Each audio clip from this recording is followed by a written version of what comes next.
2 mois après son entrée en vigueur, on peut maintenant évaluer combien de Québécois ont reçu l'aide médicale à mourir. Une dizaine de cas de patients qui ont choisi cette voie-là. Pour Gaëtan Barrette, c'est la preuve que l'accès existe, même s'il reconnaît qu'il y a des hésitations chez certains médecins. Les équipes sont en place partout et que les choses se déroulent correctement avec, oui, j'en conviens, la lourdeur que vous mentionnez.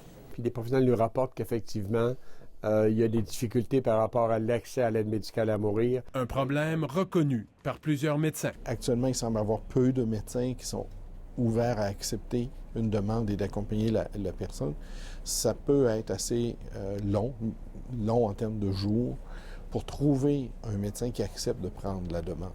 Comme par exemple dans une partie de la Montérégie. Les médecins qui se sont ouvertement dit disponibles à évaluer les cas, il n'y en a pas beaucoup. En tout cas, nous, dans notre territoire, c'est moins d'1% des médecins.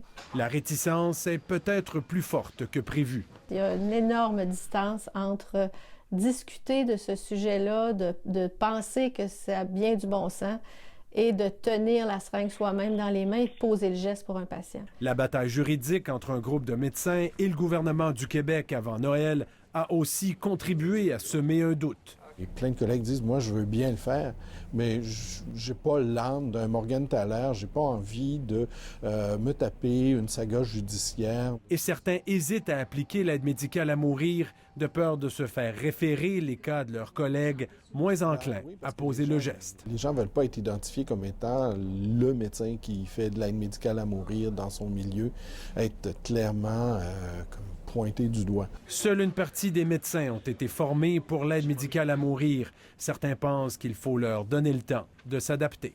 Moi, je pense que ça peut s'améliorer parce qu'on est au début de l'application de la loi. Le virage prendra du temps aussi pour la population qui ne comprend pas encore très bien les services qui sont maintenant offerts. David, le gouvernement comprend qu'il doit mieux informer la population sur cette aide médicale à mourir.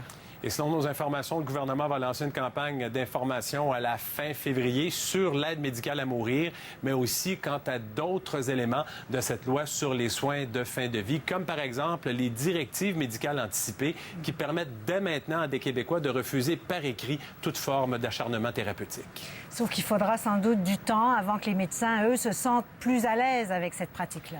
Ouais, j'ai parlé avec une dizaine de médecins dans le cadre de la préparation de ce reportage. La majorité sont plus ou moins à l'aise avec l'aide médicale à mourir parce qu'on m'explique au téléphone que ces médecins-là ont été entraînés, formés à prolonger la vie. Donc, l'aide médicale à mourir, Céline, c'est un virage important. Certains ont l'intention de faire ce virage, mais d'autres médecins me disent, et ils ont le droit d'ailleurs, au sens de la loi, de refuser dans l'avenir d'appliquer ou d'offrir l'aide médicale à mourir. Ça reste une question encore délicate. Merci, David. Bonne soirée.